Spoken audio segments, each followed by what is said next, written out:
What's going on, ladies and gentlemen? So as we know, tonight is going to be the Dallas Cowboys at the Redskins, Monday Night Football for Week 13. But we're going to go ahead and review and recap the Sunday, December 6th games, which happened yesterday. If you guys have missed the podcast or the recap for the Packers and the Lions, it's available on YouTube, iTunes, and Android. Look in the description box. If you're already listening to this via Android or iTunes, then it doesn't really matter about the description box. That's just for YouTube. All the information is there on how you can get it for free and download it and listen to it in your car, wherever you're going. They seem to be pretty entertaining because people are downloading it. But regardless of that situation, we've already touched on what happened with the Packers and the Lions with the luckiest Hail Mary ever. We're going to go ahead and start off with the Sunday games for Week 13. The Jets and the Giants, bro. All right, look, let me just say this, man. I try to tell you guys, I have family members that are diehard Giants and diehard Jets fans. Obviously, I'm from New York. Obviously, it's a lot of passion when it comes to these teams. Obviously, I could care less about either one of them. I'm just going to go ahead and tell you this much. Tom Coughlin is going to be fired after the season, and I don't know. Listen, it's not that Tom Coughlin is a bad coach. I don't think he is. He brought 2 rings to you guys. You know what I'm saying? For all these ungrateful Giants fans that are also, going so crazy, they can't close out a fourth quarter. If they could close out a fourth quarter, we would be talking about the Giants going to the Super Bowl right now. You guys realize that? It's since going back to the beginning of the season when they were beating on the Cowboys all game, then lost at the end. Tony Romo had the miraculous drive before he got injured, all that crap. All these games that they've lost in the fourth quarter. And I don't, some people say, it's still coaching. And look, I'm very, very harsh. But looking at Tom Coughlin, just his demeanor and the way that he portrays himself, I don't think he's a bad coach. I just think that his voice has run out there. So I'm not calling for Tom Coughlin's firing. I just know that they're going to have to do something because the Giants haven't been winning in the fourth quarter. But I don't know if Tom Coughlin, I really just don't know. I'm being very, very honest. You guys know, I don't really hide my emotions about anybody that, whatever. But it's just something about Tom Coughlin, man. He adjusted when Michael Strahan was there. He wanted those guys to be there early, like 5 minutes earlier is early that he adjusted. He tried. And it looks like he's trying now. Odell Beckham is balling. He made some drops that he got pounded with. Even that one key drop on third down and got it on fourth. He's still an electrifying player. I'm so happy for him and all the success that he has. But other people have to step up. And Ruben Randle is a bum. Let me just say that Ruben Randle is a bum. And, he runs routes like Gary the Snail from SpongeBob. I just don't like his body movements. I don't like his overall, whatever you want to call it. I just don't like it. I'd rather, what is that, Dwayne Harris? Is that his name? The dude with the long-ass dreadlocks? Is it Dwayne Harris? I'd rather they cut Ruben Randle. It's so hard for this team because they don't have Victor Cruz, and this is like a wasted year. Because if I knew at the beginning of this year that Victor Cruz would be out for the year, I would know that a lot of disappointment would be coming. But it was always until he finally, that whole thing with his nagging calf injury, he finally was just going to be out. That's a major hit for the Giants that people don't talk about. If you have Odell Beckham Jr. and Victor Cruz, we're not talking about all this other crap that's going on. We're talking about blowouts, how far the Giants can go, things like that. And it's just like, certain times it happens like this, man. It's very unfortunate for the Giants fans. I'm telling you, because I'm going to go on record, like I said in the beginning. I've been telling you guys since the beginning, if Victor Cruz came back and was able to be even half of what Victor Cruz was, Ruben Randle should be scrubbing diapers, bro. Like, after a baby shits in the diaper, they shouldn't just throw it away. She gives Ruben Randle to actually scrub it. That's how much of a bum this guy is. And I've tried with him. I've tried to see if we could work with him. He's a bum. I'm being very, very honest about it. I don't care. I've watched him play. I've watched him run routes. He's very lazy with his, he doesn't show enough energy. Let me just say that. And the Giants fans, they have to be very, very disappointed. But I'm not gonna get up on his microphone and tell you Tom Coughlin is the problem, the vintage shit. I let you guys know when I believe that the coach is the problem. Looking at Tom Coughlin, it's a lot of disappointment and it's a lot of stuff that I'm pretty sure that they put a lot in the preparation, and the team is collapsing in fourth quarters, man. It's collapsing, bro. And I know he's gonna be fired because it's New York, and I know how we are in New York.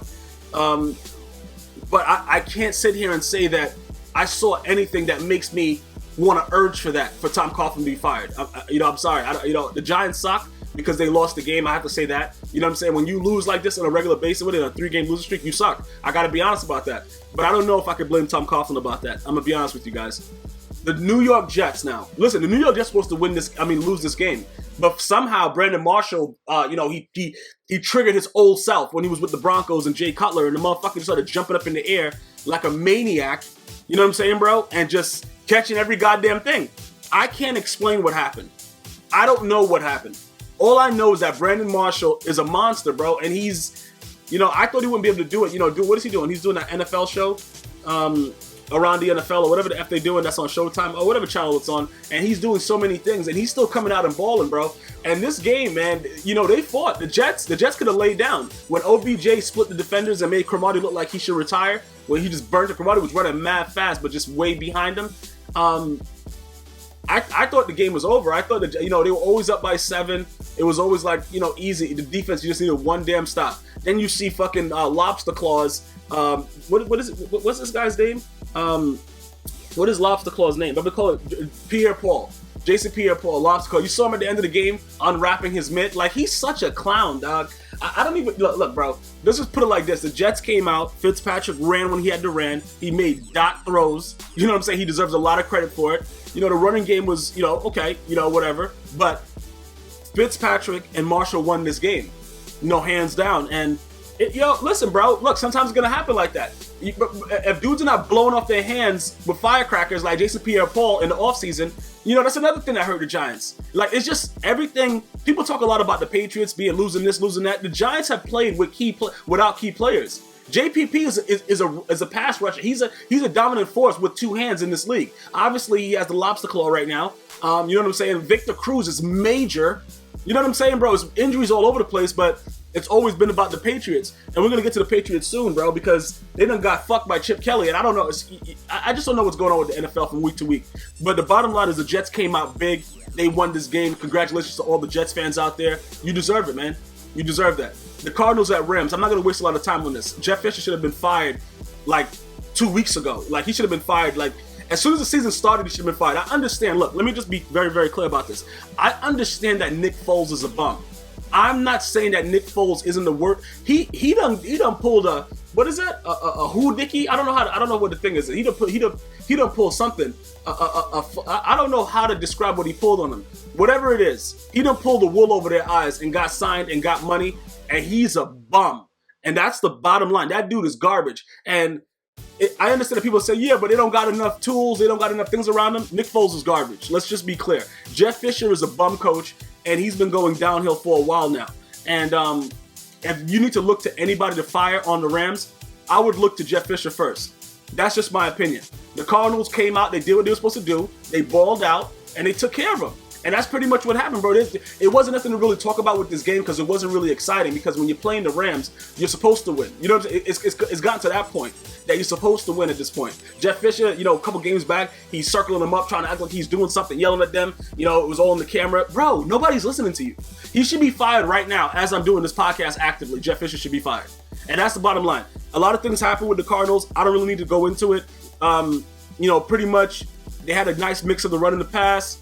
Things happened. Defensively, they were good. Blah, blah, blah. The Rams scored 3 points. What the hell do you need me to talk about with this game? You know what I'm saying, bro? Like, what else do I need to say about this game? It's 27-3 in the National Football League with the Rams with a D-line.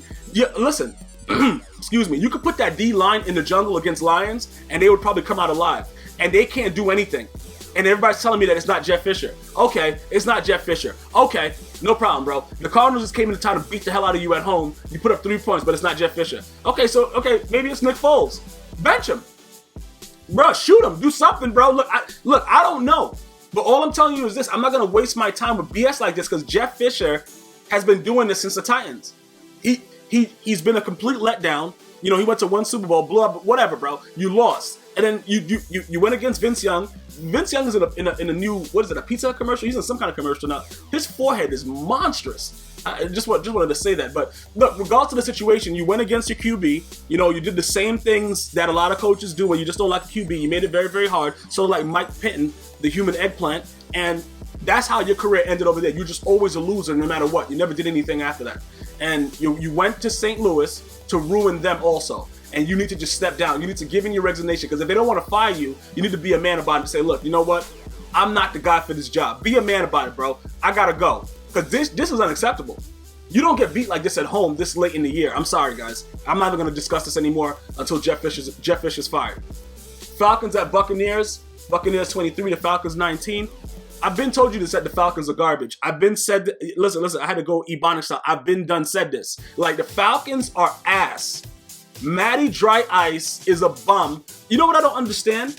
I don't understand how he was able to survive with Julio Jones and these boys, especially when Roddy White was healthy, without having a strong enough arm to get the ball down the field. This guy was throwing the ball like 2 yards yesterday. That dude is a bum, bro. But let's go to Jameis Rapist Winston, aka Mr. Crab Legs. Bro, did you see when that dude thought it was a fumble and he just picked it up and ran it for that first down?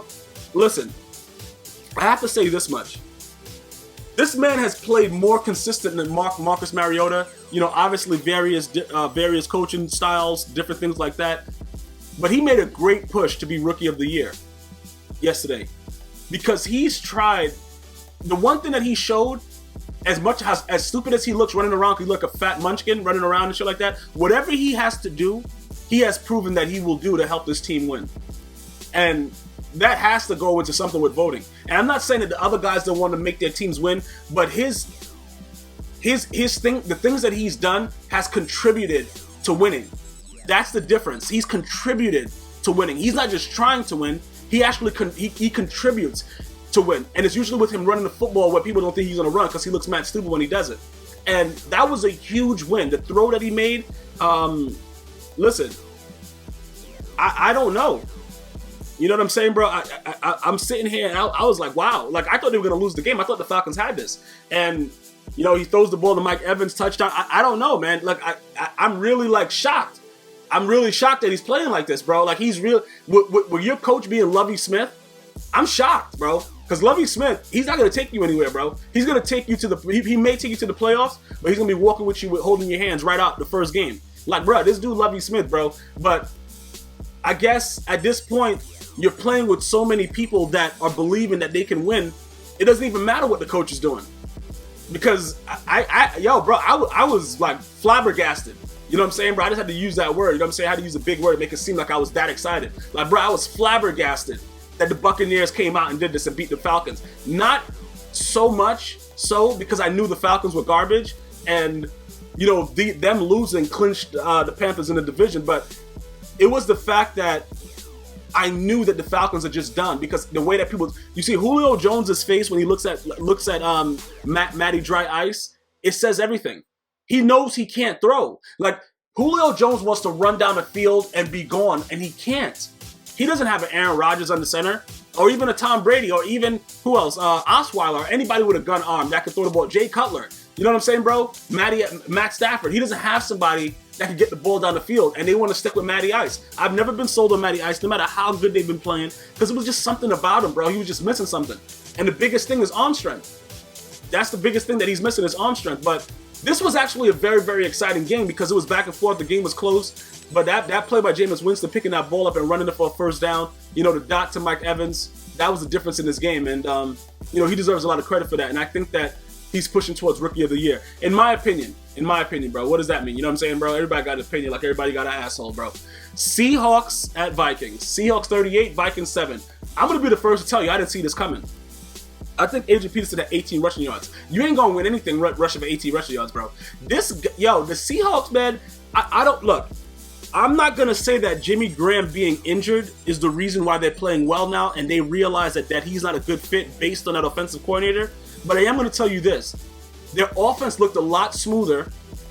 Russell Wilson looked a lot more calm. Like, he didn't have to get the ball to Jimmy Graham. It wasn't the pressure to have to get the ball to Jimmy Graham. I don't know if you guys got that. Like, I really dissect what guys do on the field. And he looked like he was a lot more calm, that he didn't have to, you know, there's no real star receiver now. You got a Doug Baldwin who, bro, whatever, even if he's making plays, whatever. And you got some other asshole. I don't even know who he is. But the bottom line is, it looked like a lot of pressure was now off him, in my opinion, from what I saw.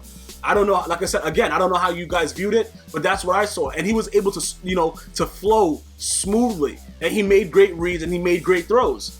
And sometimes it happens like that, because I don't think with the way that they were using Jimmy Graham, he was a good fit in Seattle. I just don't think so. I think that Luke Wilson is a better fit for their offense, because as much as he's fast and things like that, and he's also tall, he's about 6'5", not as big as Jimmy Graham, but he can also make plays, but there's not the pressure of always getting him the ball. When you have a star guy like a Randy Moss, a Terrell Owens, and whoever, bro, but right now, currently, AJ Green, and, you know, guys are the stars, Antonio Brown, that you got to get them the ball, that's a lot of pressure on the QB, because you got to get them the ball. Fantasy, DraftKings, all kind of crazy shit is going on. You have to get them the ball.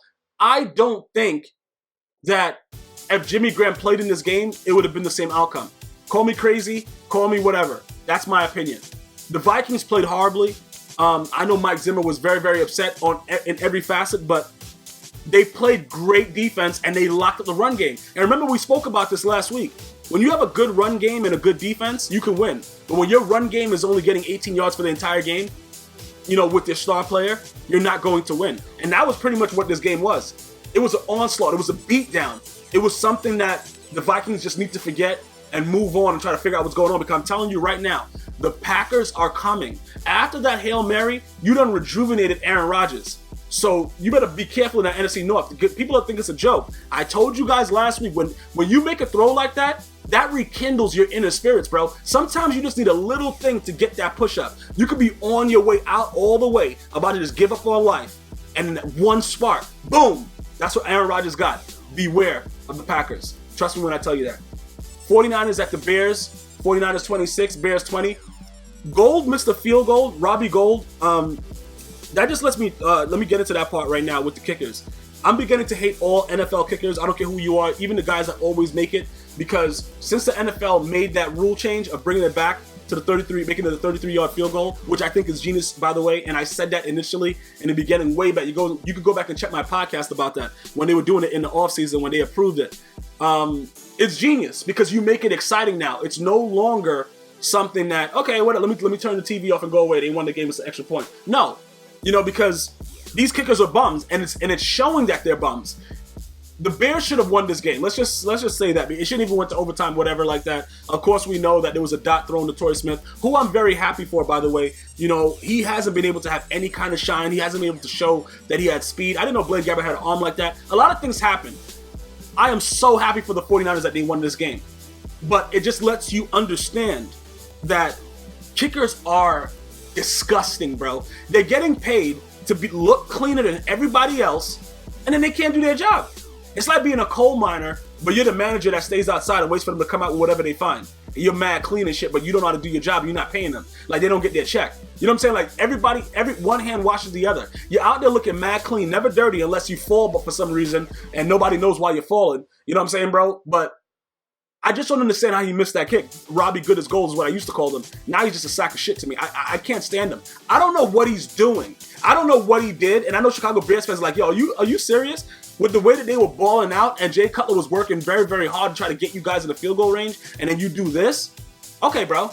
Yeah, listen, that's fine with me. But then again, Tomasula was looking like a dumbass, and they came back and won this game.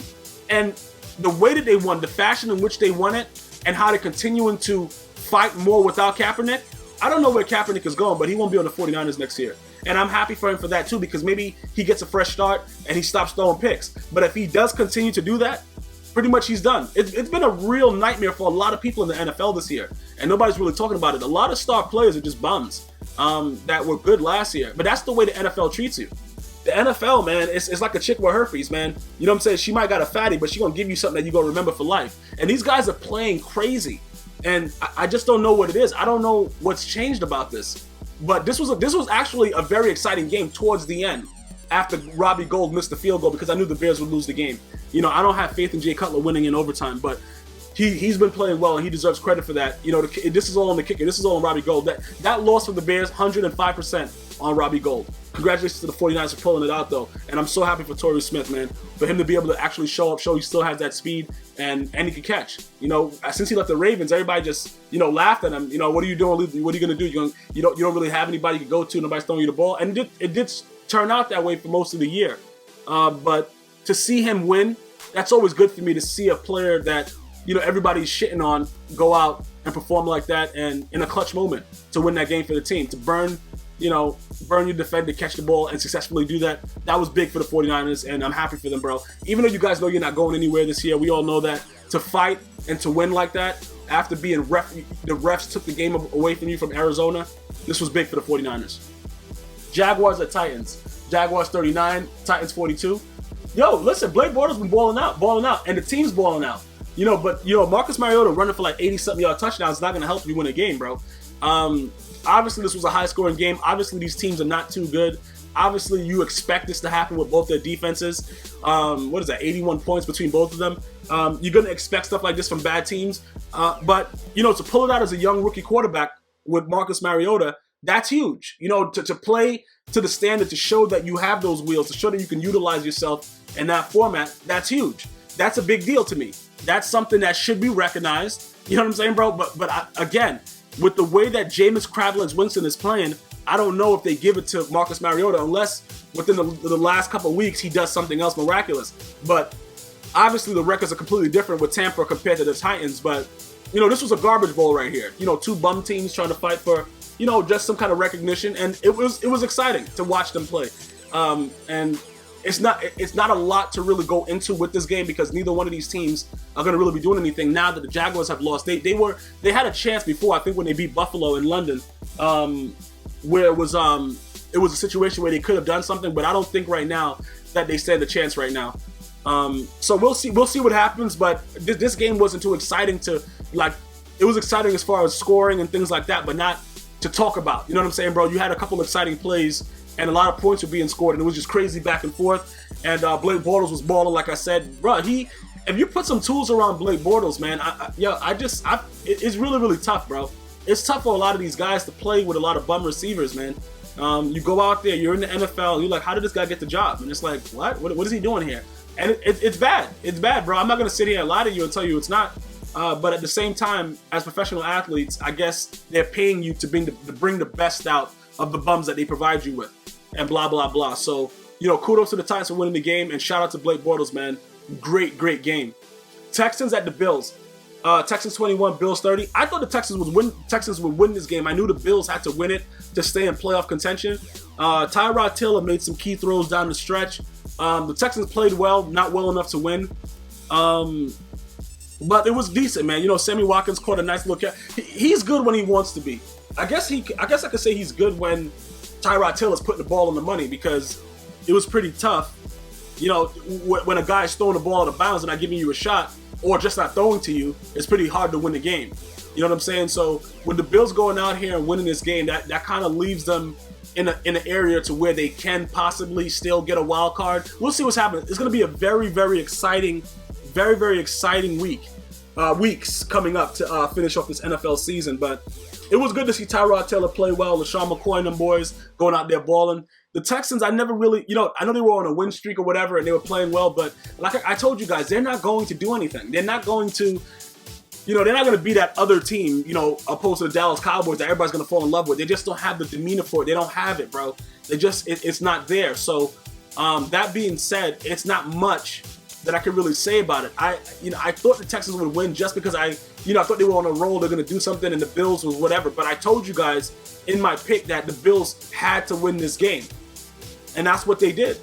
And pretty much that's it. They came out, they balled out, defense played well, and the Texans they don't have enough, bro. They just don't have enough to survive, bro. J.J. Watt's not going to win you championships, him by himself. It's just not going to happen. So, that is what it is. We have to see how it goes forward, but pretty much that's all that it was, man. It was a slugfest for most of the game, and Tyrod Taylor is still getting banged around and looking like he don't know what's going on most of the time, but it's still a situation where they had to win the game. Let's see what happens. The Bills may get a wild card. We don't know what's going to happen. Ravens at Dolphins, another game about kickers, bro. Bro, the Ravens have lost, 9 games within the point differential of 8 points, and they've lost so many things. Like the Ravens, next year, I think they'll be back to normal. They're the only team that showed me that, look, bro, okay, we lost everybody. We're going to still fight every week, and we'll be fine. We'll be back, and, everything is going to be okay. It's pretty much what the Ravens have been showing me, because all their losses are games that they should have won, could have won, and it's just like specific mishaps, whether it's Joe Flacco when he wasn't injured throwing the flag. Didn't Matt Stump the Schwab throw another pick six? Like, this guy is Mr. Pick Six, bro. I told you guys that last year. This guy always throws pick sixes. That's his whole... That's his signing card, bro. That's like, when you see a pick six, it's Matt Schaub. Like, bro, that's what he does. The Dolphins, not much to say about the game, bro. You guys played horribly and you came out or skinning your teeth type thing, bro. And Tucker can't make a kick, and pretty much that's what it is, bro. Listen, bro, I can't justify games like this by not bringing up the kicker, bro. The kickers are really, really starting to make me very upset. They are becoming the most hated people in the NFL. And the NFL is very smart for making the game more exciting, because now it's like, all right, is the kicker going to get blocked? Are people going to return it for 2 points when they block it? It's just so many things that are happening that makes it so exciting. And these kickers, man, I just don't know anymore, because I would not think that Tucker would have missed that kick, but it is what it is. This game wasn't very, very exciting, as we all know. That boy Allen is balling out. That running back, though, he's balling out. But it's not nothing to write home about. The Dolphins got the win, blah, blah, blah. Neither one of these teams are going to be doing anything, so let's not waste too much time. The Bengals at the Browns. Bengals 37, the Browns 3. Mike Pettin should be fired right now. I don't know how Mike Pettin is still a coach in the NFL, because you have to do what's necessary in order to give your team the best chance to win. And I think putting Johnny Manziel out there probably would have gave you the best chance to win. Would you have still lost? Yes. But nobody wants to see Austin Davis or whoever this guy is. I don't even know what he is. But the bottom line is this. Mike Pettin, I understand he's been served a dish that has like shit particles on it. A lot of people have just not showed up. Things have been bad. You know what I'm saying, bro? Yeah, a lot of those things have happened, but still, as a head coach, he's made a lot of poor decisions with what was available to him. And Johnny Manziel, I just don't understand why he's there if you're gonna bench him. 2 weeks in a row. I understand the first week, give him a punishment like a little boy, whatever you're doing. I don't know what kind of coaching you're doing. He didn't keep his word. All right, you bench him. All right, bring him back. You don't continue to go on with it, because this is what happens. And then everybody hates you, Mike Pettin. You see, this is what goes on. I don't know if you guys remember about Bill Parcells and Tony Romo, when he was saying Tony Romo wasn't ready and all the kind of crap was going on when he was with Dallas, and he was trying to be that tough coach and all the stuff that was going on. And then Tony Romo turned out to be halfway decent, and then it was just like, okay, he got to get fired. Like, bro, it doesn't matter how great you are. You have to make decisions that help the team win, and you have to also govern your players accordingly. If your player is doing ridiculous things, you have to be able to coach and deal with that and still put the best players on the field to win. And this human eggplant, Mike Pettin, hasn't realized that yet. He hasn't seen the way. And yeah, he's lost a lot of people. Josh Gordon, stuff like that. Josh Gordon got to get drunk, do shit that he's not supposed to be doing. A lot of stuff is going on, man. You know what I'm saying? But at the end of the day, you still have to put your players in the best position to win. The Bengals, AJ Green should have ran that for 6, that first catch that he made. But whatever, bro. I don't give a F about it. I'm not sold on Andy Dalton. I know that they would lose, and they're going to probably lose in the playoffs immediately. That's what I'm waiting to see. If Marvin Lewis is able to win a playoff game, I'll leave him alone. But I just don't like that, like, it's like you get your mouth ready for, eggs and grits, and then somebody brings out cereal. You know what I'm saying, bro? Like, the Bengals are not going to give us what we want when they get to that level. They're going to always lose, in my opinion. And once they change that, I'll leave Marvin Lewis alone. That's my only beef with Marvin Lewis. Can you win a playoff game, bro? Can you win it when it counts? That's my only beef with Marvin Lewis. That is it. Chiefs at Raiders. Chiefs 34, Raiders 20. I thought the Raiders had this game in the bag. David Carr played horribly, and it was a... I don't know, man. Alex Smith looks like he's balling, bruh. Like, yo, bro, yeah, what's up with that Kaepernick guy? Like, he looks like he's balling. I don't know. You know what I'm saying, bro? But when everything is stacked against you and you're still winning, what can I say? You know what I'm saying? Jeremy Maclin balling out. I don't know what the hell to say about this. Kelsey got stripped by the great Charles Woodson. That strip was crazy, bro. That was a video game strip by the great Charles Woodson. And he was, he created another turnover. But I thought the Raiders had this game, man. I thought the Raiders were supposed to win it. The Chiefs came back, took care of business. Andy Reid looked like he's getting slimmer, like he's stopping from eating all those cheesesteaks that he used to get from Philly. I don't know what's going on, bro. But the bottom line is the Chiefs came up big. They won this game. Kudos to them. But the Raiders, man, ever since Aldon Smith was suspended after they came back, man, I knew they were done. They really needed him. Khalil Mack is not enough. He needs help. One defensive lineman, or linebacker is not going to help you win in this league. You need at least 2. And Aldon Smith did a lot more than people give him credit for the limited time he was there on the field and not drunk and driving around school districts in the morning. But whichever way it turns out, man, I don't know. The Chiefs starting to make me wonder, like, what the F is going on? Are they going to make the playoffs and do something miraculous? Probably not. But they're playing well right now. They're playing well enough to win, and that's serious enough in the NFL. It's not easy to win in the NFL. You know what I'm saying, bro? And the Chiefs are doing it despite all the odds. You know, they always play each other tough, the Raiders and the Chiefs, and it turned out that the Chiefs came back and took care of business, man. Derek Carr did not play well, and that's pretty much that was the name of this game right here. Michael Crabtree made an unbelievable catch in traffic, man. That once I saw him make that and hold on to it when he got banged up, double team, I thought the Raiders were definitely going to win this game, but it was a complete letdown. Broncos at Chargers. Broncos 17, the Chargers 3. Phillip Rivers is pretty much done. He just wants to go home and have sex with his wife and have his 19th kid. The Broncos, Osweiler, this is why people are saying that they don't know if Peyton Manning should come back when he's healed. Because Osweiler doesn't wow you. He just wins. And people want excitement. People want blowouts. They want, you know, to show that, yeah, bro, you're the guy. And yeah, he's winning, but he's not doing enough. You know what I'm saying, bro? Like, it's not 17-3. You know, when Peyton Manning was, you know, taking care of business as Peyton Manning, it wasn't this close. So it's like, okay, should we do it? Should we not do it? Is he giving us enough? And that's what the debate's going to be. Because I'm waiting for a game where he can just destroy somebody so we can be like, all right, Peyton, go sit the F down and don't come back. But you're leaving that door open when you're playing the sorry Chargers and only winning by 14. You know what I'm saying? It just seems like you're leaving that crack there for Peyton Manning, for the whole Peyton Manning thing to come back. And to be honest with you, I'm starting to agree with a lot of the aficionados that are saying that Peyton Manning gives them the better chance to win, because you're not knocking anybody's socks off. And the Patriots are struggling right now, and you don't know what's going to happen, and you just want to give yourself the best chance to win. Even though the guy is known for choking in the playoffs, you know, Osweiler, you got to do more. You know, Melvin Gordon came out and had a couple of decent runs, but he's still been a very big disappointment. And everybody's going to say, oh, yeah, no O-line with it. I don't care, bro. You got to come out and do something, man. Barry Sanders played so many years in the league with no O-line and still one of the greatest running backs ever to play the game, so I don't want to hear about it. The Broncos, like I said, hasn't been wowing me, and I'm sure they're not wowing a lot of people, Brock Osweiler, so we'll see what happens with that. But they won, and that's all that Brock Osweiler needs to be doing right now, and it's as simple as that. Eagles 35, Patriots 28. This was the upset of the day, and it was all special teams. I think that a lot of people are going to be fired on special teams for the Patriots. It also showed me this much. This is what this game showed me. Tom Brady without Gronkowski is not as great.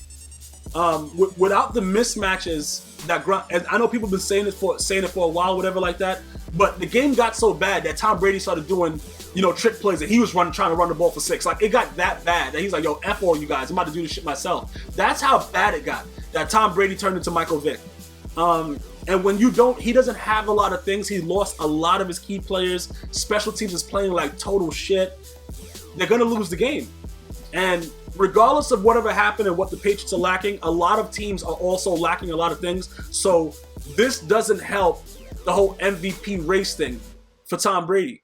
And I know it's not fair because he didn't have this, he didn't have that. I know there are weeks left. But Cam Newton, who we're getting to next, I believe right now, I think Cam Newton has solidified his run for the MVP. I believe that he definitely has, after yesterday with the way the Saints came on so strong. And it's so hard to win in that Metrodome. It's so hard to win it. No matter how bummy the Saints are, it's so hard to win there. And the way that they came back, even with that bum Teddy Ginn, dropping balls, all kind of crap, they deserve a lot of credit for it. But let's get back to the Eagles. Chip Jelly Kelly came out. The team played a lot harder than they usually played, and I just don't know what happened. It's almost impossible for the Patriots to lose at home. So I don't know what the hell was going on in this game, but all I can tell you is that special teams, obviously the block punt, whatever like that, that's what caused, this is what cost the Patriots that game, special teams. And that's why we know that Bill Belichick is going to be firing a lot of individuals this morning as this podcast is going on right now. As I'm speaking right now, people are getting their pink slip.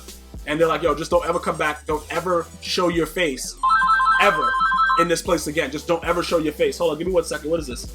Who is this? What the yo, what is this? Yo, bro. All right, excuse that, bro. For some reason, when you block people, the phone still rings twice. Either way, I'm going to tell you this right now, guys. The Eagles, they may make they should probably run away with the NFC East now. This division is so garbage. I just hate talking about it, but they should probably run away with the division now. The Giants have shown that they don't want it. The Giants have shown it. and the Eagles beating the Patriots, even though it's a depleted Patriots with like, he had nobody to throw the goddamn ball to, I would have probably told the water boy to come. I would have signed the water boy at halftime. Like, bro, come out here.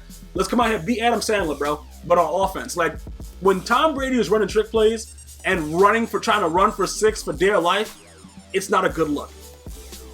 Tom Brady doesn't play like that. So we know he has nothing at this point, and similar to the Giants without Victor Cruz, like, bro, when you're missing key components, bro, it's a struggle. But they're still barely losing. So when guys come back, it will be a different story. And we don't know what's going to happen with it. I still think the Patriots are the team to beat in the playoffs because Grunk's going to be back. You know what I'm saying, bro? We don't know what else is going to happen. A lot of other things might happen. They might bring in players. You know how these guys do. Yeah, they may be cheaters, whatever like that. I don't know. But they're going to find a way to not lose in the playoffs. Let's just put it like that. And we'll see what happens. But that was a tough loss of Tom Brady, and I think that solidified who we're getting to right now, Cam Newton, as the MVP, as long as he's able to continue to do what he's been doing the entire season. Panthers at Saints, Panthers 41, Saints 38. Now, if you watch this game, in the beginning, you thought the Panthers were going to lose. Cam Newton was throwing picks. They were playing horribly. Dudes is getting stripped. The running back, you know what I'm saying, bro, just garbage. But then you saw them start to come back, and you saw them relax, and you saw Cam Newton on the sideline with a different look on his face. Like, look, guys, I'm done being that old Cam Newton. Let's get this. When people show that, that's scary, bro, because he's not just showing it and he's a little guy. The man is a huge mother effer, bro, and he realizes that he's that dude. That's dangerous to everybody in the NFL that plays against the Panthers. When he realizes, like, yo, I'm that dude, beware, bruh. Every team. And the Saints fought hard. They really, really fought hard. And I know a lot of guys left comments, and I appreciate you guys leaving decent comments and trying to have talks and not being like a lot of the guys that just come in like, yo, bro, whatever. Because like I said, these are my opinions, and we can talk about it and figure it out. There's no need to act like douchebags when you're in the chat or you're leaving comments or whatever like that. But a couple people did say that it's not Sean Payton and Drew Brees. It's other things. And I was able to see that yesterday. I was able to see that the Saints can actually do stuff still with Drew Brees and Sean Payton. And that's what I'm saying. That's what communication can do if you leave out the other BS that's involved with it. Because I was just really, I had enough of both of them, Sean Payton and Drew Brees. I just had enough of them. Drew Brees is decent, but he doesn't have a strong enough arm like he used to in the past. And I just thought that it was time for a change. But they played well. They played very, very well against a tough defense, bro. And, they came up short, but it is what it is. But let's get back to the MVP race. Cam Newton, without a doubt, should be the MVP of this league. He deserves it. He definitely deserves it, bro. To come back in that type of atmosphere, to play like that, to do the things that he did yesterday, I'm sold. I'm sold, bro. It's nothing else I can really say about it. It's a situation where I have to just be honest about it. I think Cam Newton is the best player on his team and in this league right now, and means the most to his team. No longer, I can't give it to Tom Brady anymore. Listen, bro, I understand that it's not Tom Brady's fault that they lost. He's missing plays, whatever like that. Cam Newton has Teddy Ginn to throw the ball to, bro. A certified bum, though. A certified bum, though. You know what I'm saying, guys? Let's give him the benefit of the doubt here. You know what I'm saying? Let's go ahead and just all agree that Cam Newton is the MVP of the NFL. Colts at Steelers. Jacoby Jones should have been fired at halftime. Have you read the quote where Mike Tomlin said Jacoby Jones is done? He's been done. He's been washed up. That's why the Chargers released him. That's why everybody's been getting rid of him. He should be cut today. You fumble the ball on the first kickoff, then fumble a punt. Bruh, you are done. And the only reason that Mike Tomlin brought him in was because he tried to trip him when he was with the Baltimore Ravens, and he wanted to just do it for like the goodness of his heart. But now he has to go. He has to go. Ben Roethlisberger, big Ben Roethlisberger was out there balling. You know what I'm saying? 364 yards. Antonio Brown over 100. The other guy, Bryant, they had Wheaton. Everybody getting busy. The Steelers are a threat as long as Big Ben is healthy. But the biggest news of this game was Jacoby Jones is a bum, and he needs to be removed from this league right now. The Colts, Hasselbeck, bro, you played like a bum. You played like Andrew Luck.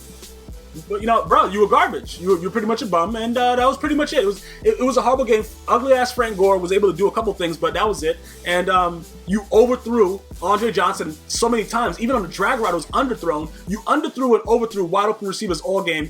I don't know if you bet against yourself on DraftKings. I don't know what you did, Hasselbeck, but you were not the same Hasselbeck that we were used to seeing. But the bottom line of this whole entire game, the only thing I took from it, other than Big Ben Roethlisberger's big game, Antonio Brown just doing whatever he wants to do in the end zone, guys burning everybody. You know what I'm saying, bro? Martavis Bryant is burning everybody, bro. This was a disgust, bro. They beat the hell out of this team. This was abuse, and you know, the bottom line, you know, I don't know what happened to Hasselbeck, bro. He was a bum, and now you got people looking forward to when Andrew Luck's going to be back. You see how fast the NFL will change people's minds? Like, you have one bad game and everybody hates you. It's so crazy in the NFL, but it is what it is. I guess that's what it's like to be a fan of the game. Either way, that's the recap for Week 13 for Sunday's games. Tonight, we're going to watch the Cowboys at Redskins, and be back at you with the recap tomorrow, and we'll see what's going to happen. I'm going to have to take, you know, even though the Cowboys have no chance of making it, I'm going to just try to take the Cowboys, on the road, because I think they play better on the road anyway. I'm going to go ahead and take the Cowboys. Be sure to download these podcasts for free on iTunes and Android. All the links are in the description box. Enjoy the rest of your day. And once again, man, Cam Newton for MVP. One love.